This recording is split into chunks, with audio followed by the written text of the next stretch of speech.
Mesdames et messieurs, bonjour et bienvenue sur votre chaîne d'information en temps réel, l'actualité en Afrique et dans le monde en continu. Vous informer est notre mission car l'information vous place au sommet du monde. Alors si vous êtes nouveau, abonnez-vous et cliquez aussi sur la petite cloche de notification pour ne plus rien manquer, cela étant fait c'est parti. Chers auditeurs, aujourd'hui nous continuons une fois du côté de l'Afrique de l'Ouest pour vous parler de la défense. Conakry et Bamako en sécurité rapprochée. Alors que la CEDEAO est en tournée pour coordonner les chronogrammes de transition, la Guinée et le Mali se sécurisent. L'annonce d'une force anti-punch par le général Ambalo, actuellement aux commandes de la CEDEAO, pourrait bien expliquer les raisons. Voici les détails. Tout d'abord, le président de la transition guinéenne a pris un décret pour créer une école d'état-major cinglée EEM, placée sous l'autorité des chefs d'état-major des armées. Cette nouvelle école est située pour ce départ au camp Alpha Yala Diallo de Conakry. Toutefois, précise-t-on dans le même décret, cette école peut être transférée à tout autre lieu du territoire national en raison des nécessités de service lorsque les circonstances l'exigent. Si la nouvelle école d'état-major serait dirigée par le colonel Famara Oulare, précisément préfet, rien n'a été dit de ses attributions. Les missions de l'organisation et formation de l'IEEM seront définies par arrêté du ministre délégué à la présidence chargée de la défense nationale, indique le décret. La réponse pourrait se trouver au Parlement de la transition guinéenne qui exige le plan d'action gouvernemental du gouvernement. Un grand oral du Premier ministre attendu par les députés nommés qui verra les contours de la loi de programmation militaire.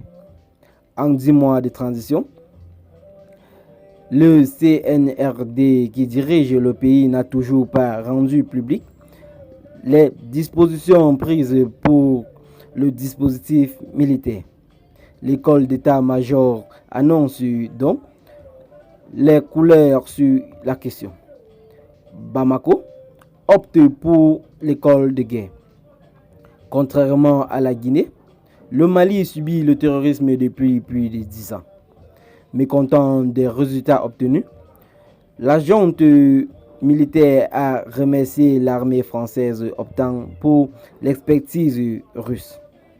Afin d'assurer la sécurité du pays et anticiper les actions terroristes, le colonel Assimi Goïta a adopté un nouveau plan. Créer une école de guerre et fournir une formation plus adaptée à ses soldats sur place. Pour le numéro 1 de la transition, le Mali voudrait ainsi acquérir la capacité de fournir une formation de haut niveau aux officiers supérieurs de la chaîne de commandement.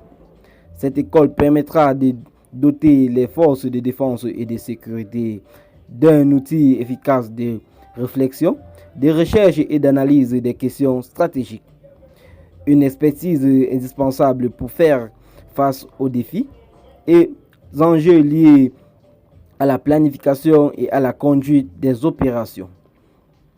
Force est d'admettre que l'idée est la bienvenue car sous le régime d'Ibeka, depuis janvier 2018, les attaques djihadistes ont pris des ampleurs démesurées. Malgré les interpellations du gouvernement ou des ministres de tutelle à l'Assemblée nationale, son pouvoir tombera suite à un de ses vœux du manque de stratégie militaire. À travers l'école de guerre, le gouvernement de transition envisage à long terme d'avoir une armée autonome capable de faire face à tous les défis sécuritaires.